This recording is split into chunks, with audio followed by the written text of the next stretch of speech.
social change. And Dan Bartlett, the EVP of Corporate Affairs for Walmart, he's the guy that's basically driving this, that drives other things. Thank you very much. So the resume, the bio, he's responsible for government relations, public policy, corporate communications, philanthropy, the company's social responsibility and sustainability initiatives. That's all? What else is there to do?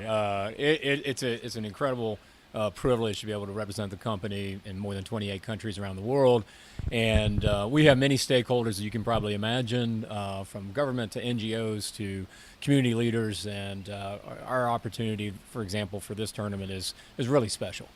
Well, and frankly, you have a very unique experience coming into this perspective. It was obviously at the White House and also Hill and Knowlton. And not only at the White House, but counselor to George W. Bush in July 2007 and otherwise. So you've basically seen it all, but yet I see a special twinkle in your eye about this tournament. Why is that? Well, it's being an avid golfer myself, I have young boys that are into golf. The way that the life lessons that golf can teach young people and the way that they can be role models in communities and really be a part of the fabric of the community is something that's always been personally interesting to me, and it also fits very nicely for what Walmart considers itself as a member of the community. So we really believe it's a perfect fit. Well, let's talk about Walmart's perspective on this. They have been involved since day one. They're 11 years in this. They've taken the title for the last few years. Taking the title is almost a derogatory term because it's not that. You're a partner. You're a friend of the event, and you and Octagon and I guess to a lesser extent, or early P&G and then Tyson and other built something really special in this community. Give me the evolutionary history of it.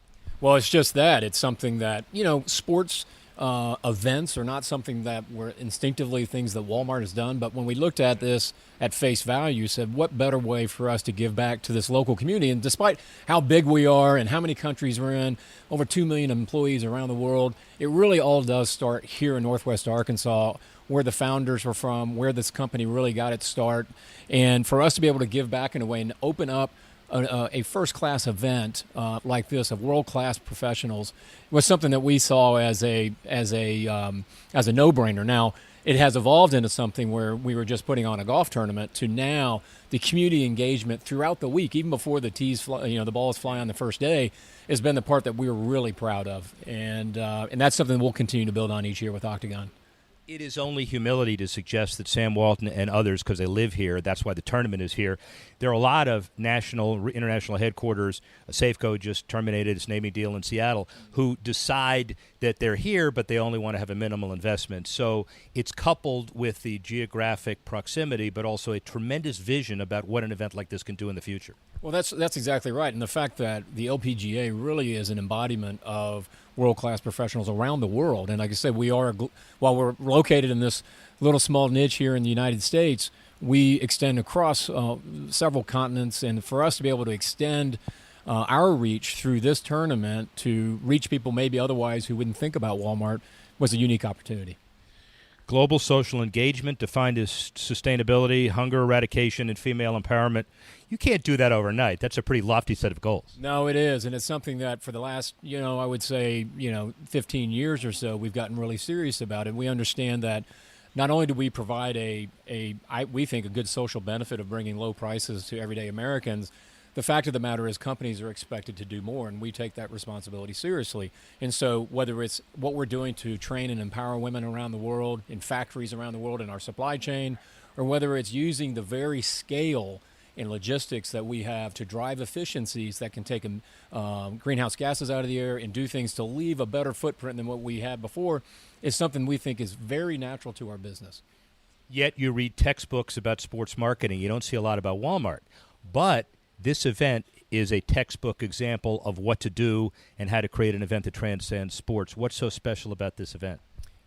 The growth that we've seen over the course of the 11 years is fantastic. And one of the things, and I've been involved in other sporting events, particularly the PGA Tour, the accessibility of the LPGA Tour and the engagement of the players, and that's been the real validator that I've seen, is that the way they get really excited about coming to Northwest Arkansas. They see this as a special event. It's not a major, but it's a special event on the calendar, and we think that's because the small role we're playing with other partners like P&G, but the community has just put their arms around this event in a way that I don't think we could have really foreseen many years ago. I assume it also helps that you've got a commissioner like Mike Wan who's committed to adding 70,000 new girls to the golf force every year, plus somebody like Andy Bush and Octagon who have a partnership entrepreneurial mentality to pull this off as well. They do. They make it doesn't feel like a transactional relationship. It does feel like one big family, which is fantastic. And I also personally serve on the National First Tee Board. And so I came out yesterday because the local chapter of the First Tee had all young girls out here with the players. And to see them come out and in such big numbers and engage with the tour players, I mean, these are things that, like I said, if you're going to say as a company that you're truly part of the fabric of community, what better way to display that than an event like this? I'm told that there's a published report that says that you have the region has over 1,000 supplier offices that are directly related to Walmart. That's a wonderful thought from a business perspective. We can go there. Yeah. But how do you decide who gets in the Pro-Am or not? I think you probably talked to Mark Henneberger. He's got. I try to stay out of. I've done with politics before. Yeah. That's kind of politics I don't want anything to do with. By the way, it's the worst kind of politics, right? Kind of politics. It is a unique ecosystem that exists here. Some would even call it an anomaly for this part of the country because all of these suppliers we have here. Sometimes we argue there's kind of an expat community that lives here, and you can run into people from all around the world because those suppliers, typically Walmart is one of their largest, if not largest, clients. And so they want to be close to the business, but it's created this dynamic community and one that made it natural for us to be able to engage in a tournament like this. And like I say, have a 2-day Pro-Am because there's so much demand to play with these young ladies. Do you remember the show West Wing? I've heard about it. Yeah, you have. Of course you have. You know it's coming, don't you? A little bit. Yeah. So, am I supposed to ask that question? Because I'm going to ask it anyway.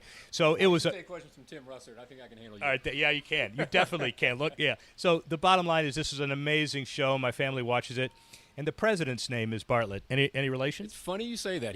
They named it after the former governor of New Hampshire. Right. And we've done kind of the look back, and apparently there is some ancestry there that I'm connected to the former governor of New Hampshire and the person that they named after. So a small tie there. The answer is yes. And he probably knows exactly the relationship, but he's not going to disclose it. Yeah. Now, here's the next question, which is... I did get a chance to meet Toby, the one with the beard. Yeah, that's right. That was my kind of the person who had my role in the White House. And he came to Washington many years ago during one of those big media events, and I had a chance to spend some time with him, which was kind of neat to see the guy on TV who played the role that I had.